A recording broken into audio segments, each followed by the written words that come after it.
India and Pakistan spiraling out of control, two nuclear countries on the verge of a massive war.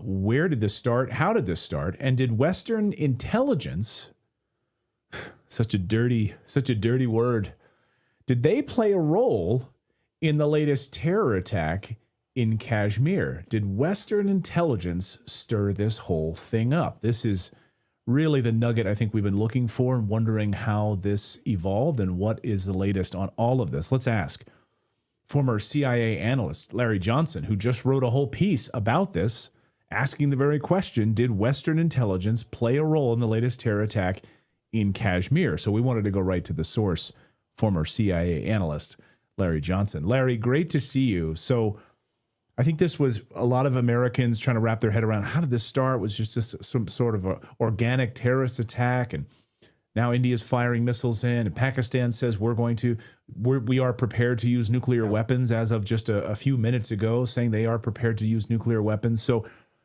did the West have anything to do with this? I think so. I think it's highly likely. Look, most people, when they hear about Kashmir, they're thinking that it's either a sweater they're wearing or they're listening to Led Zeppelin. Okay, it's one of the two.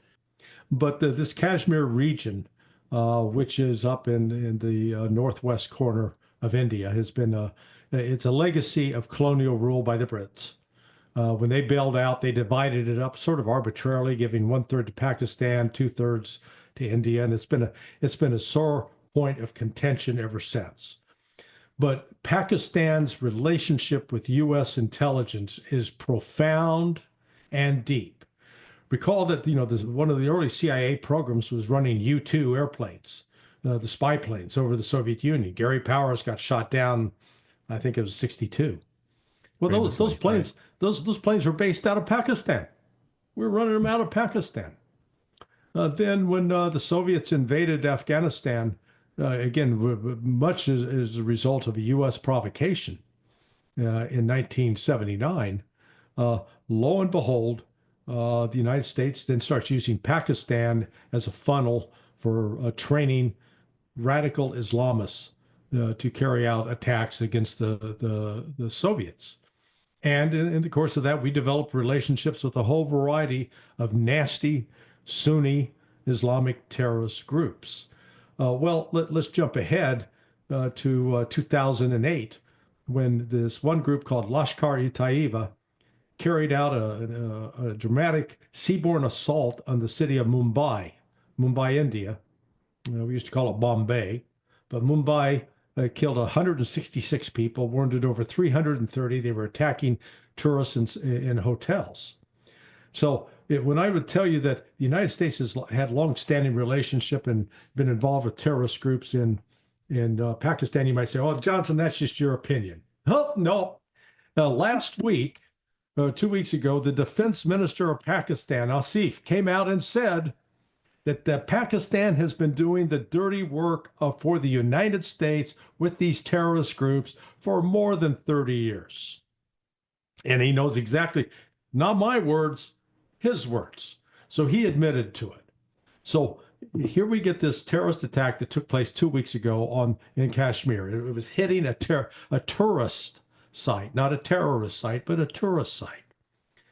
There was no reason for this other than you could say, well, just the group wanted to make sure that it was no longer tourist friendly. But I maintain that whether it's the CIA or MI6, the Britain's intelligence service, one of the aspects in this is to do at least a couple of things: heighten the tensions, provoke a conflict between India and Pakistan in hopes that this is going to create problems for India's relationship with China, as well as a way to subvert BRICS.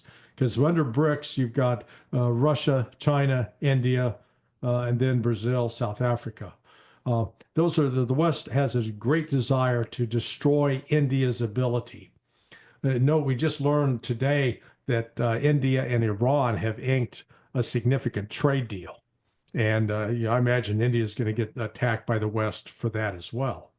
So I think the odds are very high that there were Western intelligence interests behind this. We have every reason in the world from the standpoint of the United States to try to weaken India, to try to hurt India, to try to keep India from getting into BRICS. We want to control India. That's the West objective. And we've done it through this long-term relationship with Pakistan, where the CIA and Pakistan have been joined like this. A lot of money going back and forth. Well, and there's a lot of past support for terrorist groups at the behest of Western powers with Pakistan. So this isn't some new thing. I mean, we love to use these terrorist groups. We love to fund them and utilize them for our own purposes. Heck, we had Congressman Kurt Weldon on, who talked about how initially we knew, our intelligence services knew, that bin Laden was being housed and kept inside of Iran before we coordinated with the Pakistanis to move him into Pakistan. And we pretended like, oh, we didn't know anything about him. Osama bin Laden just wound up in a facility inside of Pakistan. No. Yeah. We knew all about it, and we coordinated it. Yeah, I think part of that, I think Kurt is getting a lot of bad information on that. I strongly disagree with him.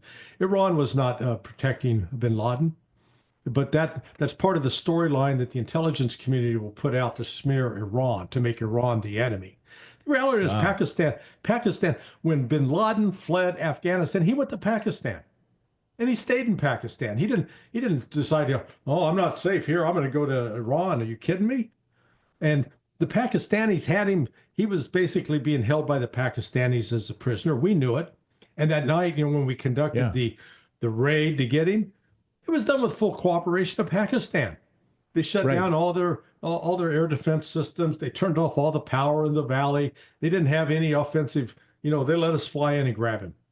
It was an uncontested assault. Right. The SEAL team, but the story we were hearing is they didn't even know we swooped in the dark of night. Oh yeah, we did it without even talking to Pakistan. Right? Yeah, horseshit. Aren't we great? Absolute horseshit. Yeah, absolutely. Right. So it is Pakistan. But there's another aspect here, and this takes us off in the Seth Rich direction. The Pakistanis, this guy Ewan, who was he was managing the computer servers for the DNC and for several members of Congress. Okay. He was a Pakistani ISI asset. He also was an FBI informant, but he was playing a double game. He was really working for Pakistan. But one of the possible explanations for the murder of Seth Rich is that the Pakistanis killed him to try to keep the information about their control over those servers from getting out. Huh. Wow. So considering the historical tensions between India and Pakistan, basically you're using this almost like a tinderbox then. The CIA, yes. MI6, these tensions. And I was sort of scratching my head, why would they want to do this? Why would the West want to do it? And you hit you hit the nail on the head, because this all comes at a moment when we're having this massive trade war with China. And India, by all accounts, could become the next China in terms of manufacturing, partnering with the United States. And so you're giving the United States an opportunity here to really align itself more deeply with India rather than China as an alternative for manufacturing and everything else. And this really, I think, drives a wedge in a lot of ways between India, China, Russia. Do you think that China is going to take the bait here? Is they have quite a few Belt and Road initiatives, partnerships between India and China right now. Yeah, that partnership is deep. Yeah, no. Look, I think Modi, Xi, and Putin all understand that what they're doing right now is they are posing an existential threat to the Western hegemonic system, an imperialist system based upon the dollar as the reserve currency. They're setting up an alternative financial system, global financial system, that the United States won't be able to control or dictate or use to threaten other countries. And that's why, I think we're going to see some sort of increasingly desperate moves on the part of the West in response to that. Putin and Xi in particular, they understand profoundly the stakes that are at play here. because the United States is not at all hidden. It's expressions of identifying both as enemies that have to be militarily defeated. You can't keep making those kinds of threats to these countries and pretend that they're not going to take it seriously. They absolutely do take it seriously. So this is, and India is just another football in this game as far as the U.S. is concerned. But India's got long-standing ties with Russia. It goes, good Lord, it goes back over 50 years. I know my wife, just by coincidence, in 1973 was on a winter tour term in India. She actually was staying with the family of the former Prime Minister Bandura Shastri. Shastri had died the previous year, 72, in Moscow of a heart attack. And so she was there on the anniversary of his death, which was being celebrated and commemorated in the country at the time. So, Russia and India ties go way back into the 60s. Now, actually, when India became independent of British colonial rule, that's when they started their relationship with Russia. Where do you think things go from here? I think Russia and China, along with Iran, are working behind the scenes to try to get everybody to back off, step down.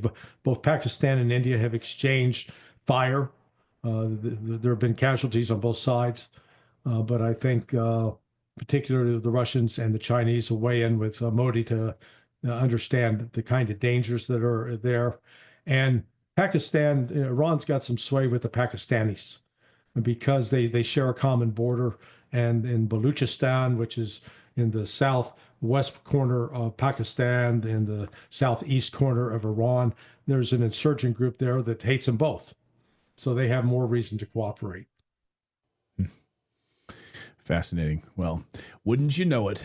Western-backed intelligence services behind it once again. CIA, MI6, stirring up the hornet's nest once again. Yeah. That's why we always have to go deeper in these stories. Larry, great to see you. I encourage people to read your piece on this at Sonar 21 about how Western intelligence playing a role in this latest terrorist attack. Larry, great to see you as always. Thanks so much, Clayton. Always a pleasure.